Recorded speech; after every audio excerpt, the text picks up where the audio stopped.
Hello guys, welcome back to my channel. मैं निशा। आज मैं आप लोगों के लेके आई हूँ जो लोग भी सीटेट दिसंबर की प्रिपरेशन कर रहे हैं। और देखिए, बिल्कुल भी टाइम नहीं है आप लोगों के पास, 2 से ढाई मंथ हैं। बस आप लोगों को अपनी प्रिपरेशन करना है और उम्मीद करती हूँ कि आप लोग अच्छे से तैयारी कर रहे हों। तो देखिए, जो लोग पेपर 1 की तैयारी कर रहे हैं, तो मैंने एनसीईआरटी भी स्टार्ट कर दी है अपने चैनल पर। तो मेरे चैनल पर आप लोग एनसीईआरटी भी देख सकते हैं। क्लास 3 की एनसीईआरटी कंप्लीट होने वाली है और फिर मैं स्टार्ट कर दूँगी क्लास 4 की एनसीईआरटी और क्लास 5th की। और यहाँ पर मैं पीवाईक्यूज़ भी करा रही हूँ उसके साथ ही साथ। तो आप लोग एनसीईआरटी भी कर लीजिए और यहाँ पे पीवाईक्यूज़ भी कर लीजिए।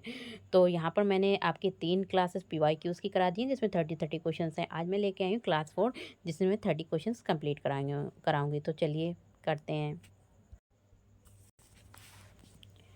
देखिए, क्वेश्चन नंबर है हमारा 61। यहाँ पे कहने के पर्यावरण अध्ययन की पाठ्य पुस्तकों में विभिन्न प्रकरणों में एक खंड करके देखो को शामिल किया गया है। यहाँ पे कह रहे हैं जो हमारी ईवीएस की बुक्स हैं। देखिए, हम जो ईवीएस की बुक्स से पढ़ा रहे हैं आपको एनसीईआरटी।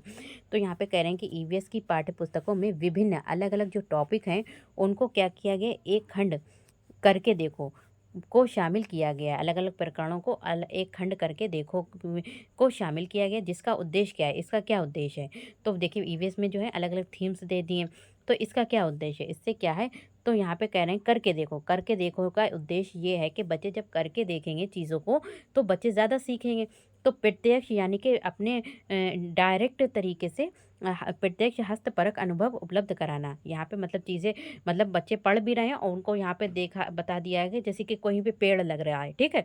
तो वहाँ पे पेड़ बच्चे लगा रहे हैं, तो वहाँ पर हम अपने बच्चों को भी, अपने स्टूडेंट को भी ले जाएंगे, ग्राउंड में ले जाएंगे। वहाँ पर उनको भी पेड़ लगाना सिखाएंगे, ठीक है। तो वहाँ पर बच्चे जब करके देखते हैं तो वो अच्छे से सीख पाते हैं। तो करके देखो देने का अहम उद्देश्य ये है कि शिक्षार्थियों ने जिस पाठ्य को पढ़ा है और समझा है उसे वो प्रत्यक्ष रूप से करके भी देखें। मतलब यहाँ पर कह रहे हैं कि जिस चैप्टर को आपने कंप्लीट कर लिया है, पढ़ लिया है, आप क्या करें, उस पर क्या करें, एक प्रैक्टिस मतलब करें, उसका प्रैक्टिकल भी करें। जैसे कि आप लोग क्या करते हैं, कंप्यूटर सीखते हैं तो वहाँ पर क्या करते हैं, थ्योरी भी पढ़ते हैं और साथ में प्रैक्टिकल करते हैं, तभी आप लोगों को कंप्यूटर आता है, ताकि उसे पूर्ण रूप से समझ सके। अतः करके देखो खंड का उद्देश्य प्रत्यक्ष हस्तपरक उपलब्ध कराना है। नेक्स्ट आपका क्वेश्चन है, क्वेश्चन नंबर 62 है, पर्यावरण अध्ययन में एक अच्छे दत्त कार्य का मुख्य लक्ष्य होना चाहिए। देखिए, ईवीएस में जो असाइनमेंट होते हैं उसमें कह रहे हैं कि एक अच्छे दत्त कार्य का मुख्य मेन लक्ष्य क्या होना चाहिए। तो एक अच्छे दत्त कार्य का जो मेन लक्ष्य है वो क्या होना चाहिए, अधिगम विचार के अवसर उपलब्ध कराना। यानी कि अधिगम विचार के उन्हें ज़्यादा से ज़्यादा लर्निंग के क्या करना, अवसर उपलब्ध देना, बच्चे ज़्यादा से ज़्यादा उसमें लर्निंग कर सकें। नेक्स्ट आपका क्वेश्चन है, क्वेश्चन नंबर 63 है, पर्यावरण अध्ययन के शिक्षक के रूप में चिड़ियाघर के भ्रमण का आयोजन करने का मुख्य उद्देश्य होना चाहिए। देखिए, बच्चों को हम क्या पढ़ा रहे हैं, ईवीएस पढ़ा रहे हैं। अब ईवीएस में मान लीजिए एक चैप्टर आ गया चिड़ियाघर या फिर जू, तो अब हम बच्चों को कहाँ ले जाएंगे, चिड़ियाघर ले जाएंगे। बच्चे जब चिड़ियाघर में जाकर देखेंगे तो बच्चों को चिड़ियाघर ले जाने का कह रहे हैं कि क्या मेन मुख्य उद्देश्य होना चाहिए।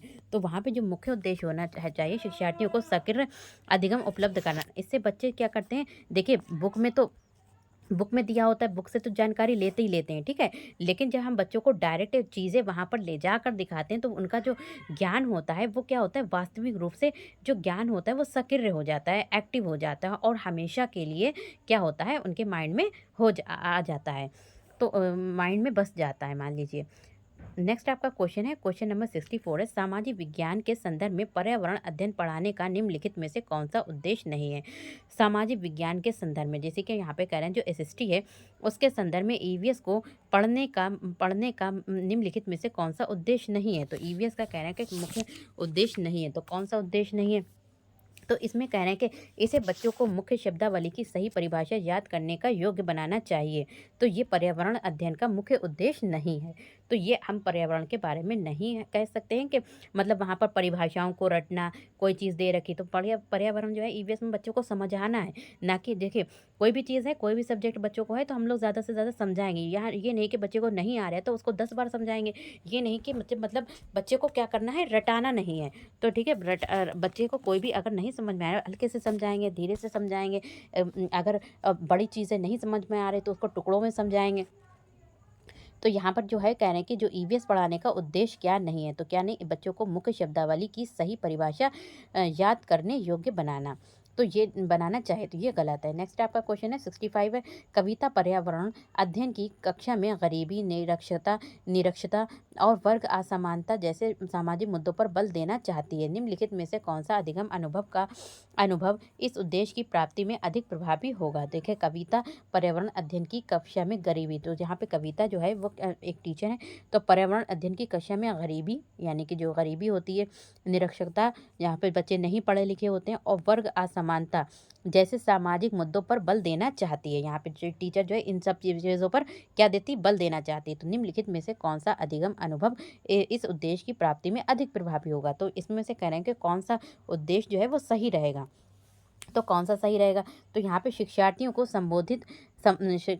संबंधित जानकारी एकत्र करने और उनका विश्लेषण करने के लिए सामूहिक परियोजना लेने के लिए कहना, कि शिक्षार्थियों को संबंधित मतलब उससे संबंधित जैसे कि गरीबी से संबंधित बच्चे जानकारी इकट्ठा करें, ठीक है, निरक्षरता और वर्ग समानता जैसे, और एकत्र करना तथा उनका विश्लेषण करने के लिए समूह में क्या करें, परियोजना लेने के लिए ये क्या विधि रहेगी, वो एक अच्छी विधि रहेगी, प्रभावी। नेक्स्ट आपका क्वेश्चन है, क्वेश्चन नंबर 66 है, प्राथमिक स्तर पर पर्यावरण अध्ययन में रचनात्मक आंकलन डैश को शामिल नहीं करता। तो प्राथमिक स्तर पर पर्यावरण अध्ययन जैसे ईवीएस होता है फर्स्ट टू फिफ्थ में, तो उस स्तर पर कह रहे हैं कि पर्यावरण अध्ययन यानी कि ईवीएस में रचनात्मक आंकलन कौन सा जो होता है, रचनात्मक आंकलन, एक होता है हमारा फॉर्मेटिव असेसमेंट होता है, एक होता है योगात्मक आंकलन होता है, और एक होता है रचनात्मक आंकलन होता है, समेटिव असेसमेंट। तो यहाँ पे फॉर्मेटिव असेसमेंट की बात कर रहे हैं, ठीक है। रचनात्मक आंकलन जैसे कि बच्चों को हमने पढ़ाया, तो यहाँ पे क्वार्टरली या फिर कोई भी यूनिट टेस्ट लेते हैं, ठीक है, पढ़ाने के बाद टेस्ट ले लिया, तो यहाँ पे ये एक रचनात्मक आंकलन होता है। तो प्राथमिक स्तर पर ईवीएस में रचनात्मक आंकलन डैश को शामिल नहीं करता है। तो रचनात्मक आंकलन किसे नहीं शामिल करता है? तो रचनात्मक आंकलन में जो होता है शिक्षार्थियों को ग्रेडिंग और रैंकिंग को शामिल नहीं करता है। बच्चे को हम उसमें ग्रेड नहीं देते हैं, उसमें रैंक नहीं देते हैं, ठीक है। तो क्या होता है, जब आपका जैसे कि आपका टेस्ट लिए जाते हैं, मान लीजिए कि आपने 2 से 3 चैप्टर कंप्लीट करा दिए, टीचर ने उन चैप्टर का टेस्ट ले लिया, ठीक है, आपका कोई एग्ज़ाम नहीं हुआ, तो यहाँ पे यूनिट टेस्ट वगैरह होते हैं, तो वहाँ पे आपको कोई ना तो ग्रेडिंग दी जाती है और ना ही रैंकिंग दी जाती है। बाकी आपका जब समेटिव असेसमेंट होता है, एसए 1 होते हैं, तो उसमें क्या होता है, आपको रैंकिंग भी दी जाती है, ग्रेड भी दिया जाता है। नेक्स्ट आपका क्वेश्चन है, क्वेश्चन नंबर 67 है, नीचे लोगों के कुछ क्रियाकलाप दिए गए हैं, ठीक है। यहाँ पे कह रहे हैं जैसे कि खानों का उत्खनन, खुदाई, बांधों का निर्माण, बाजार में बेचने के लिए पत्तियों एवं जड़ी बूटियां इकट्ठा करना। डी कह रहे हैं कि बांस से टोकरी बुनना, गिरे हुए पत्तों से पत्तल बनाना। तो यहाँ पे कह रहे हैं कि इनमें से वो क्रियाकलाप कौन से हैं जो जंगलों के गायब होने के कारण है। देखिए, क्या गिरे हुए पत्तों से जंगल गायब हो गए, या फिर बांस की टोकरियां बनने से जंगल गायब हो गए, या फिर कह रहे हैं कि बाजार में बेचने के लिए पत्तियां एवं जड़ी बूटियां इकट्ठा करना। तो किससे हुए हैं, जो जंगल खत्म हो गए वो किससे के द्वारा हो गए? तो ये जो हो गए हैं वो किससे हो गए? तो जंगल जो खत्म हुए हैं वो ए और बी यानी कि खानों के उत्खनन से हुई, खुदाई से, जब ज़्यादा से ज़्यादा खुदाई करते हैं तो उससे, और बांधों के निर्माण से क्या हो गया, जंगल खत्म हो गए हैं। तो आपका ऑप्शन कौन सा हो जाएगा? ए और बी दोनों हो जाएगा, सी ऑप्शन राइट हो जाएगा। नेक्स्ट आपका क्वेश्चन है, क्वेश्चन नंबर 68 है, कासे के बारे में सही कथन चुनिए। देखिए, कासे का क्वेश्चन आपका इससे पहले भी आया है और कासे के बारे में इसमें भी पूछा है। तो कासे के बारे में, तो कासा जो होता है वो किसका होता है? तो कासा जो होता है, कासे का तांबा तथा टिन से पिघलाकर तैयार किया जाता है। जैसे कासा जो तैयार किया जाता है वो तांबा और टिन से पिघलाकर तैयार किया जाता है। और इसमें जो है सेकंड क्या है, बी। तो यहाँ पे बी ऑप्शन सही है, और आपका सी, और अत्यंत कासा मजबूत होता है और ऐसे तोप तथा मूर्ति बुद्ध बनाई जाती है।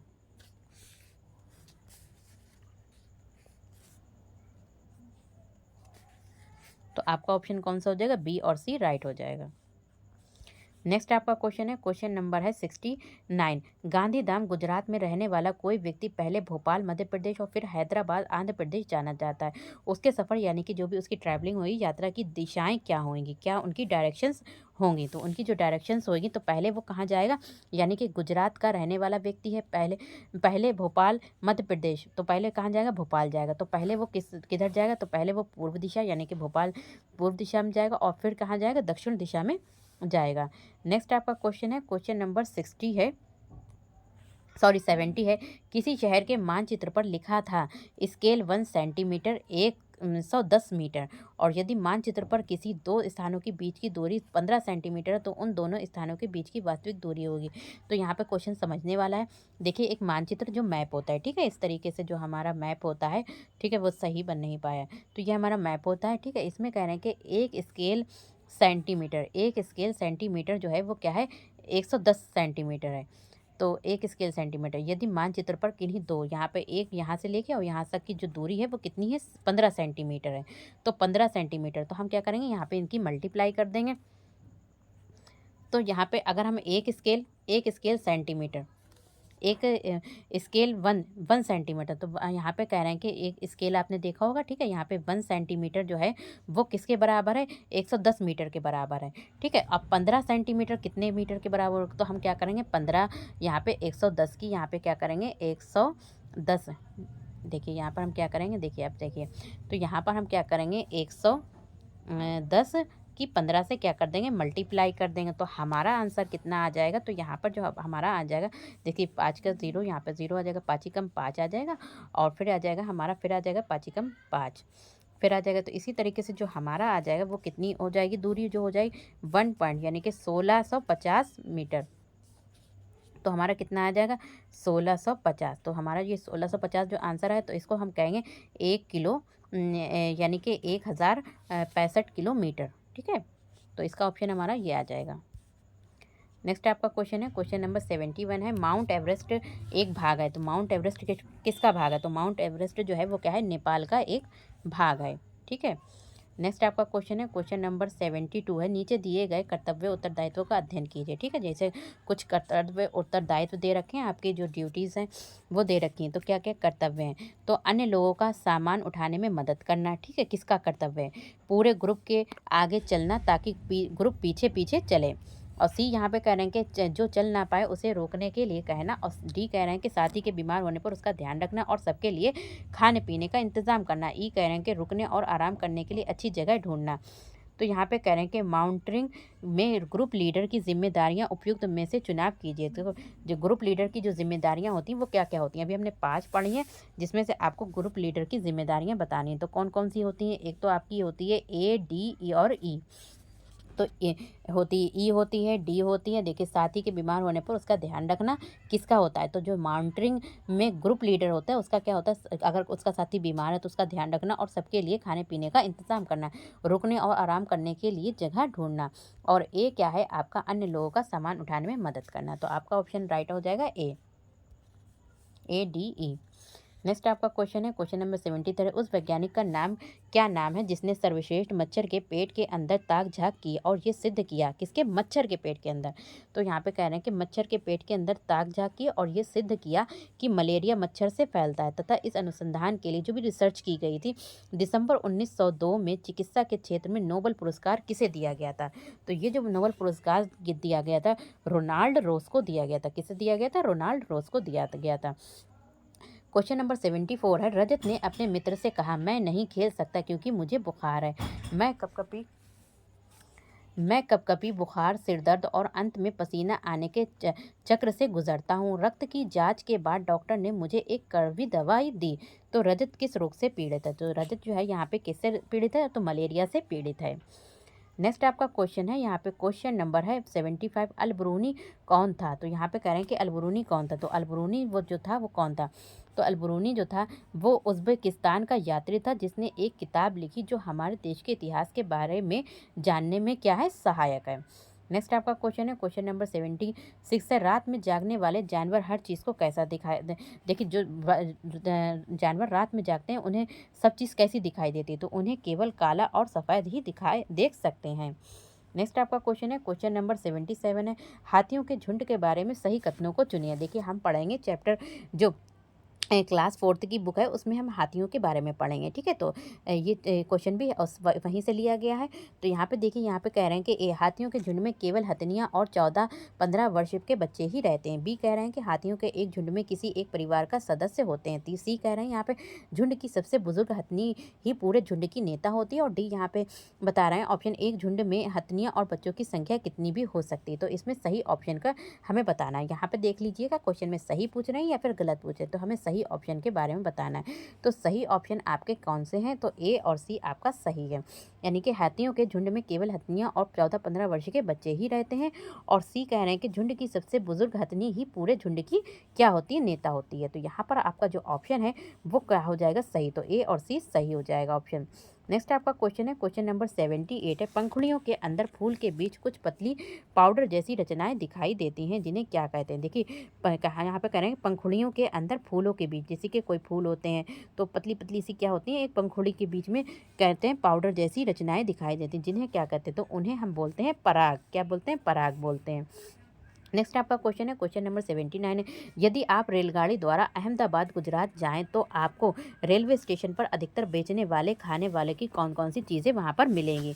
तो वहां पर आपको क्या मिलता है? ढोकला, नींबू वाले चावल, चटनी आदि मिलेगी। क्या मिलेगी? ढोकला, नींबू वाले चावल और चटनी मिलेगी। नेक्स्ट आपका क्वेश्चन है, क्वेश्चन नंबर 80।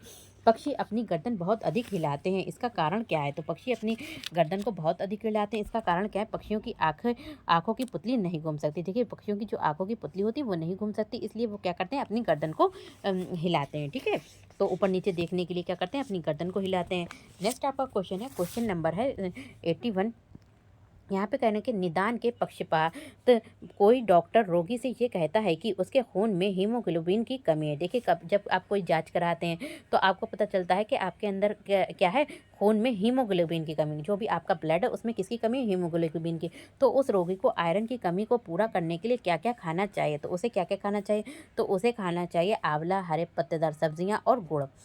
नेक्स्ट आपका क्वेश्चन है, क्वेश्चन नंबर 82 है। राष्ट्रीय पाठ्यचर्या की रूपरेखा 2005। तो एनसीएफ 2005 के अनुसार कह रहे हैं कि प्राथमिक स्तर पर पर्यावरण अध्ययन शिक्षण का प्रमुख उद्देश्य होना चाहिए। देखिए एनसीएफ 2005 के अनुसार कह रहे हैं कि जो बच्चों को ईवीएस हम पढ़ा रहे हैं उसका क्या उद्देश्य होना चाहिए? तो उसका उद्देश्य क्या होना चाहिए? कक्षा, कक्षीय यानी कि क्लासरूम और अधिगम को विद्यालय के बाहर से जीवन से जोड़ना। देखिए बच्चों को हम ईवीएस पढ़ा रहे हैं तो हम उसको बच्चे यहाँ पे क्लास है तो क्लास के अंदर ही नहीं, बल्कि अगर आप चैप्टर कोई पेड़ से संबंधित आ गया है, ग्राउंड से संबंधित आ गया है, चिड़ियाघर से संबंधित आ गया तो हम उनको वहाँ पर उनको बाहरी दुनिया से भी जोड़कर उन्हें बाहर ले जाकर भी उनको पढ़ा सकते हैं। तो उनका ये मतलब नहीं है कि ये कोई मैथ नहीं है या फिर हिंदी नहीं है जो हम क्लास के अंदर बैठ कर पढ़ाएं, बल्कि हम जो ईवीएस है इन्वायरमेंटल स्टडी है तो हम इनको जो है बाहर की दुनिया से जोड़कर पढ़ा सकते हैं। नेक्स्ट आपका क्वेश्चन है, क्वेश्चन नंबर 83 है। यहाँ पे कह रहे हैं कि निम्नलिखित में से कौन सा प्राथमिक स्तर पर पर्यावरण अध्ययन की पाठ्यचर्या की आवश्यकता के अनुरूप नहीं है? तो पाठ्यचर्या के अनुरूप कौन सा नहीं है? तो यहाँ पे हमें क्वेश्चन नहीं है तो मतलब यहाँ पे रॉन्ग बताना है कौन सा नहीं है। तो यहाँ पे कौन सा है? उसे काम की दुनिया में प्रवेश के लिए शिक्षार्थियों को ज्ञान एवं कौशल के लेस करना चाहिए। तो ये क्या है? हमारा नहीं है। नेक्स्ट आपका क्वेश्चन है, क्वेश्चन नंबर 84 है। यहाँ पे कह रहे हैं कि एनसीईआरटी की पाठ्य पुस्तकों में, देखिए जो एनसीईआरटी की जो बुक्स मैं पढ़ा भी रही हूँ आपको, तो उसमें जो पर्यावरण अध्ययन को उच्च प्राथमिकता और स्थान दिया गया। देखिए एनसीईआरटी में जो हम ईवीएस को क्या दिया गया है? उच्च स्थान दिया गया है। तो उच्च स्थान दिया गया है, क्यों दिया गया है? तो ये इसलिए दिया गया है चिंतन। तो इसमें क्या है? चिंतन और विस्मय के लिए शिक्षार्थियों को अवसर उपलब्ध कराएं। देखिए आपको बीच बीच में पढ़ाया भी जाएगा और बीच बीच में एक्टिविटीज़ भी कराई जाएंगी और बीच बीच में कुछ ऐसे क्वेश्चन भी दिए जाएंगे जिससे जाके आप लोग अपने घर परिवार पर जाकर उन क्वेश्चन को पूछेंगे अपने बड़ों से, ताकि आपको वहाँ क्या है अतीत के बारे में भी पता चलेगा। नेक्स्ट आपका क्वेश्चन है, क्वेश्चन नंबर 85 है। यहाँ पे कह रहे हैं कि पर्यावरण अध्ययन की पाठ्य पुस्तकों में कविताओं और कहानियों को शामिल करने का निम्नलिखित में से कौन सा उद्देश्य नहीं है? तो यहाँ पे कौन सा उद्देश्य नहीं है? तो यहाँ पे एक जो उद्देश्य है वो क्या नहीं है? नित्य और एक रस विषय वस्तु में बदलाव करना है। ठीक है, तो इसको पढ़ाने का ईवीएस के अंदर देखिए कहानियाँ भी जोड़ी गई हैं, आपकी स्टोरी कहानियाँ हैं, कविताओं को जोड़ने का उद्देश्य नहीं है। तो क्या है? देखिए ये तो उद्देश्य है विषय विषय में रुचि का विकास करना है, शिक्षार्थियों में कल्पना शीलता, सृजनात्मक योग्यता को बढ़ाना। और तीसरा कह रहे हैं शिक्षार्थियों को आनंद और मज़ा भी आएगा जब वो कहानियाँ पढ़ेंगे या फिर कविता पढ़ेंगे। लेकिन कह रहे हैं कि नित्य और एक रस विषय वस्तु में बदलाव करना, तो ये नहीं है। नेक्स्ट आपका क्वेश्चन है, क्वेश्चन नंबर 86 है। पर्यावरण अध्ययन की एक अच्छी पाठ्यचर्या को अच्छे बच्चे के प्रति सही, जीवन के प्रति सही और विषय के प्रति सही होना चाहिए। पाठ्यचर्या की निम्नलिखित विशेषताओं में से कौन सी उपयुक्त आवश्यकता को पूरा नहीं करता है? तो उपयुक्त आवश्यकताओं जो ऊपर दी गई आवश्यकताएं हैं इसमें से कौन सा ऐसा ऑप्शन है जो उसे पूरा नहीं कर रहा है? तो कौन सा ऑप्शन पूरा नहीं? तो ये शब्दावली और परिभाषाओं पर बल देती है। देखिए ईवीएस जो है वो शब्दावली पर और परिभाषाओं पर बल नहीं देती। तो वो कहती है, ईवीएस क्या कहती है, ज़्यादा से ज़्यादा बच्चे सीखें और इन खुले माहौल में सीखें, ठीक है, एनवायरनमेंट में सीखें। तो ये नहीं कहती कि शब्दावली पे, शब्दों पे ध्यान दो या फिर परिभाषाओं पर ध्यान दो। नेक्स्ट आपका क्वेश्चन है, क्वेश्चन नंबर है यहाँ पे 87। नलिनी कक्षा थर्ड की शिक्षार्थियों को जानवर हमारे साथी प्रकरण से परिचित कराना चाहिए। नलिनी यहाँ पे एक टीचर है जो अपने बच्चों को एक टॉपिक है जानवर हमारे साथी, तो उससे क्या कराना चाहती है, इंट्रोड्यूस कराना चाहती है प्रकरण को और अधिक रोचक। वो चाहती है कि बच्चों को जो हम पढ़ाएं तो वो टॉपिक बच्चों को बहुत ही ज़्यादा इंटरेस्टिंग लगे और अच्छी तरीके से हम उनके सामने प्रेजेंट करें। तो उसके लिए निम्नलिखित में से कौन सी युक्ति सर्वाधिक उपयोगी होगी? तो इसमें से कह रहे हैं कि कौन सी जो सबसे अधिक उपयोगी कौन सी होगी? तो सर्वाधिक उपयोगी जो है वो कौन सी है? तो जानवरों तथा उनकी उपयोगिता पर आधारित फिल्म प्रदर्शित करना। अगर हम बच्चों को जानवरों पर या फिर जानवरों तथा उनकी जो भी उपयोगिता है, जैसे किस जानवर का क्या उपयोग है, कौन सा जानवर किसके लिए यूज़ किया जाता है, जैसे कि बैल है तो उसका काय बैल का यूज़ करते हैं, तो काय के लिए करते हैं। तो इससे जो है बच्चे क्या होंगे, उसके लिए क्या होंगे, मतलब रोचक होंगे और उसको अच्छे से वो पढ़ेंगे। तो जानवर तथा उनकी उपयोगिता पर अधिक आधारित उनको हम फिल्म भी प्रदर्शित करना है। तो इससे बच्चे क्या होंगे, ज़्यादा से ज़्यादा सीखने की कोशिश करेंगे, उनमें इंटरेस्ट भी आएगा। नेक्स्ट आपका क्वेश्चन है 88 है, कक्षा 5 की एनसीईआरटी की पर्यावरण की अध्ययन की पाठ्य पुस्तक में प्रत्येक पाठ के अंत में एक खंड को शामिल किया गया है। हम क्या समझे, मतलब क्या है, जब आपने पढ़ लिया पाठ तो उसके बाद एक खंड है जिसे शामिल किया गया है कि हम क्या समझें, मतलब आपने चैप्टर पढ़ लिया तो आप क्या समझें। तो ये सुझाव दिया गया है कि इस खंड में शामिल प्रश्नों के उत्तर का सही या फिर गलत के रूप में आंकलन नहीं किया जाएगा।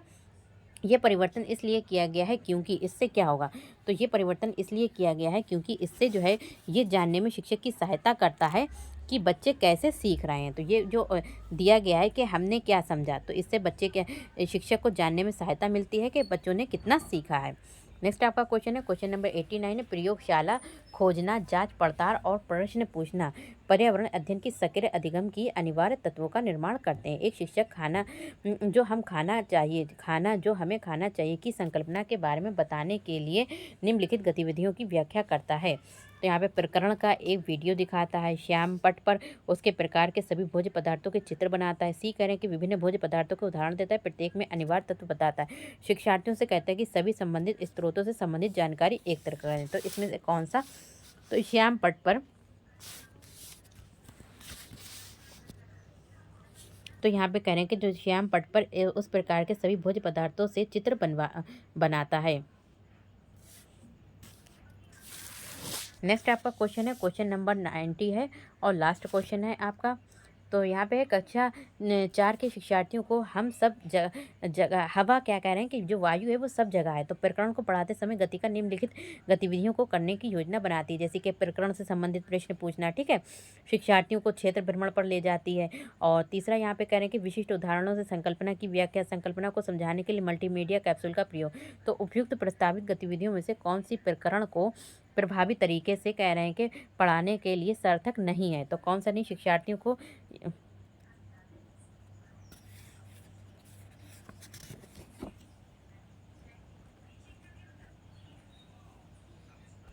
तो कौन सा, तो यहाँ पे जो है ऑप्शन कौन सा है, शिक्षार्थियों को क्षेत्र भ्रमण पर ले जाना। तो उपयुक्त प्रस्तावित गतियों में से कौन सी प्रकरण को प्रभावी तरीके से पढ़ाने के लिए सार्थक नहीं है, तो क्या है, शिक्षार्थियों को क्षेत्र भ्रमण पर ले जाना। तो यहाँ पे मैंने आपके 30 क्वेश्चंस करा दिए हैं। तो आपको उम्मीद करती हूँ क्वेश्चन भी आए होंगे समझ में, और इसके साथ ही साथ आपको और भी इसके एक एक क्वेश्चन को समझा कर मैंने और भी क्वेश्चन किए हैं। तो उम्मीद करती हूँ आपको अच्छे से क्वेश्चन आ गए। इसके साथ ही आप लोग जो एनसीईआरटी की पढ़ना चाहते हैं तो वो भी मेरे चैनल पर मिल जाएगी। वीडियो पसंद आए तो लाइक ज़रूर कर दिया कीजिए। तो like share subscribe my channel. Thank you, have a nice day. मिलते हैं नेक्स्ट वीडियो में।